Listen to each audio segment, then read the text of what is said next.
Hi friends, அனைவருக்கும் இனிய வணக்கம். இனி வீடியோ நம்ம என்ன பார்த்து போகிறோம்னு பார்த்தலாம். ஸோ ஆதாரில் வந்துருக்கிற மிகப்பெரிய அப்டேட்டை பற்றி தான் இந்த வீடியோவில் பார்த்து போகிறோம். ஸோ இது வந்து பார்த்தீங்கன்னா வேறு லெவலான அப்டேட்டு. ஏன்னா வந்து பார்த்தீங்கன்னா நீங்கள் வீட்டில் இருந்தபடியே வந்து பார்த்தீங்கன்னா ஒரு புது ஆதார் கார்டுக்கோ அப்படின்லாம் வந்து பார்த்தீங்கன்னா உங்களுடைய ஆதாரில் இருக்கிற மொபைல் நம்பரை சேஞ்ச் பண்ணணும், இல்லை அப்டேட் பண்ணணும் அப்படின்னு நினைக்கிறீங்களாலும் வந்து பார்த்தீங்கன்னா உங்களால் வீட்டில் இருந்தே பண்ணிக்க முடியும். ஸோ இது வந்து பார்த்தீங்கன்னா போஸ்ட் ஆஃபீஸ் மூலியமாக வந்து பார்த்தீங்கன்னா ஓவரால் இந்தியா ஃபுல்லாக இந்த சர்வீஸை கொடுக்குறாங்க ஆதார். ஸோ அது மட்டும் இல்லாமல் வந்து பார்த்தீங்கன்னா இதை எப்படி நம்ம அப்ளை பண்ணிக்கிறது, அந்த அப்ளை பண்ணதை எப்படி நம்ம ஸ்டேட்டஸ்லாம் செக் பண்ணிக்கிறது, அதை பற்றி ஃபுல் டீட்டெயிலாக நம்ம இந்த வீடியோவில் பார்த்து போகிறோம். ஸோ அதனால் இந்த வீடியோ ஃபுல்லாக ஸ்கிப் பண்ணாமல் அப் டு எண்ட் வரைக்கும் பார்த்துக்கோங்க. ஸோ இதுக்கு சார்ஜஸ் வந்து பார்த்தீங்கன்னா உங்களுக்கு 50 rupees சார்ஜ் பண்ணுவாங்க. உங்களுடைய நியரஸ்ட் போஸ்ட் ஆஃபீஸ்லேருந்து வந்து பார்த்தீங்கன்னா உங்களோட வீட்டனே வந்து பார்த்தீங்கன்னா பண்ணி கொடுத்துட்டு போயிடுவாங்க. ஸோ ரோகேஷ், இன்னும் நம்ம சேனல் நீங்கள் சப்ஸ்கிரைப் பண்ணலாம், சப்ஸ்கிரைப் பண்ணிக்கோங்க. அது மட்டும் இல்லாமல் பார்த்தீங்கன்னா இந்த வீடியோ நிறைய பேருக்கு ஷேர் பண்ணி விடுங்க. ஏன்னா வந்து பார்த்தீங்கன்னா யூஸ்ஃபுல்லாக இருக்கும். நிறைய பேர் இந்த தாலுகா ஆஃபீஸ்லாம் போயிட்டு ஸோ ஒரு வாரம் 2 நாள் 3 நாள் அந்த மாதிரிலாம் அலையிறாங்க. பட் இவங்க வந்து பார்த்தீங்கன்னா வீட்டனே வந்து பண்ணி கொடுத்துட்டு போயிடுவாங்க. சரி யோகேஷ், அந்த லிங்க்லாம் நான் கீழே டிஸ்கிரிப்ஷனில் கொடுக்குறேன். இதை வந்து பார்த்தீங்கன்னா நீங்கள் மொபைல்லேயும் பண்ணிக்க முடியும். நான் டெஸ்க்டாப்பில் உங்களுக்கு காட்டுறேன். ஸோ கொஞ்சம் தெளிவாக இருக்குன்னு சொல்லிட்டு. சரி யோகேஷ், வாங்க வீடியோக்குள்ளே போகலாம். அது எப்படி பண்ணிக்கன்னு சொல்லிட்டு பார்த்துக்கலாம். இந்த லிங்க்கை கிளிக் பண்ணி இப்போ ஓப்பன் பண்ணிக்கிறேன். நீங்களும் வந்து பார்த்தீங்கன்னா டிஸ்கிரிப்ஷனில் இருக்கிற லிங்க்கை கிளிக் பண்ணி ஓப்பன் பண்ணிக்கோங்க.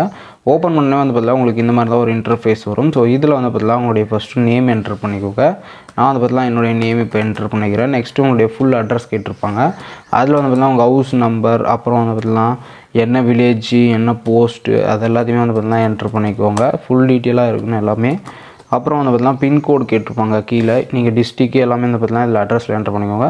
நெக்ஸ்ட்டு பின்கோடு வந்து பார்த்தீங்கன்னா நான் என்ட்ரு பண்ணிக்கிறேன். ஸோ பின்கோடு என்ட்ரு பண்ண அப்புறம் வந்து பார்த்தீங்கன்னா இமெயில் அட்ரஸ் கேட்டிருக்காங்க. உங்களுடைய மெயில் அட்ரஸும் நீங்கள் வந்து பார்த்தீங்கன்னா என்ட்ரு பண்ணிக்கோங்க. அதுக்கப்புறம் வந்து பார்த்தீங்கன்னா உங்களுடைய மொபைல் நம்பர். ஸோ நீங்கள் வந்து பார்த்தீங்கன்னா ஆல்ரெடி மொபைல் நம்பர் கொடுத்துருக்கீங்கன்னா அதே மொபைல் நம்பரை என்ட்ரு பண்ணிக்கோங்க. அப்படி நீங்கள் மொபைல் நம்பர் கொடுக்கலாம், உங்களுடைய கையில் இருக்கிற மொபைல் நம்பரை நீங்கள் என்ட்ரு பண்ணிக்கோங்க. ஏன்னா அந்த நம்பருக்கு தான் வந்து அவங்க கால் பண்ணி உங்ககிட்ட வெரிஃபிகேஷன் அந்த மாதிரி பண்ணுவாங்க.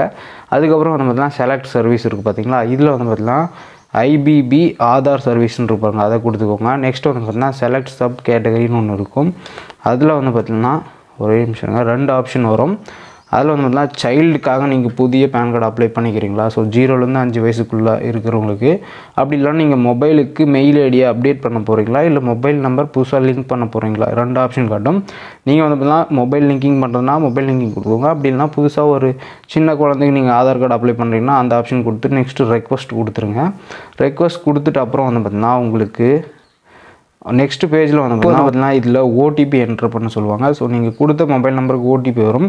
அந்த மொபைல் நம்பரை என்ட்ரு பண்ணிவிட்டு அப்புறம் வந்து பார்த்தீங்கன்னா கன்ஃபார்ம் சர்வீஸ் ரெக்வஸ்ட் அப்படின்னு சொல்லிட்டு ஒரு ஆப்ஷன் இருக்குது பார்த்தீங்களா, அதை கிளிக் பண்ணிக்கோங்க. கிளிக் பண்ண உடனே வந்து பார்த்தீங்கன்னா your request submitted successfully reference number அப்படின்னு சொல்லிட்டு ஒன்று கொடுத்துருக்காங்க. ஸோ அந்த ரெஃபரன்ஸ் நம்பர் வந்து பார்த்தீங்கன்னா நீங்கள் நோட் பண்ணி வச்சுக்கோங்க. இதுக்கப்புறம் வந்து பார்த்தீங்கன்னா இதனுடைய ஸ்டேட்டஸை செக் பண்ணுறதுக்கு வந்து பார்த்தீங்கன்னா இதுக்கு மேலேயே வந்து பார்த்தீங்கன்னா click to track your request இருக்குது. இதனுடைய லிங்க்கும் நான் கீழே டிஸ்கிரிப்ஷனில் கொடுக்குறேன். வேணுன்னா நீங்கள் அதை வந்து பார்த்தீங்கன்னா கிளிக் பண்ணிக்கோங்க. கிளிக் பண்ணிட்டு அதில் வந்து பார்த்தீங்கன்னா உங்களுடைய மொபைல் நம்பர் அப்படி இல்லைனா ரெக்வஸ்ட் நம்பரை என்ட்ரு பண்ண சொல்லுவாங்க. ஸோ அதை கொடுத்துட்டு வந்து பார்த்தீங்கன்னா ஃபெட்ச் டீட்டெயில் கொடுங்க. ஃபெட்ச் டீட்டெயில் கொடுத்த உடனே வந்து பார்த்தீங்கன்னா உங்களுக்கு நெக்ஸ்ட்டு இந்த மாதிரி பேஜ் ஓப்பன் ஆகும். அதில் வந்து பார்த்தீங்கன்னா உங்களுடைய ஸ்டேட்டஸ் என்னன்னு சொல்லிட்டு நீங்கள் செக் பண்ணிக்கலாம். எந்த போஸ்ட் ஆஃபீஸு, அப்புறம் ஸ்டேட்டஸ் பெண்டிங்கில் இருக்கா, என்ன, எப்போ ரெக்வஸ்ட் பண்ணீங்க, ஸோ அது எல்லாத்தையுமே வந்து பார்த்தீங்கன்னா இதில் பார்த்துக்க முடியும். ஸோ அவ்வளோதான் இந்த வீடியோ. ஸோ இதில் ஒரு சீக்கிரமாக நீங்கள் வந்து பார்த்தீங்கன்னா உங்களுடைய ஆதாரில் மொபைல் நம்பரோ இல்லை புதுசான ஆதார் கார்டோ வந்து பார்த்தீங்கன்னா உங்களுடைய வீட்டனே வந்து பார்த்தீங்கன்னா அவங்க பண்ணி கொடுப்பாங்க. ஸோ இந்தியன் போஸ்ட் ஆஃபீஸில் வேலை செய்கிறவங்க. ஸோ இந்த வீடியோ அப்படியே உங்களுடைய ஃப்ரெண்ட்ஸுக்கு ஷேர் பண்ணி விடுங்க. தேங்க்யூ.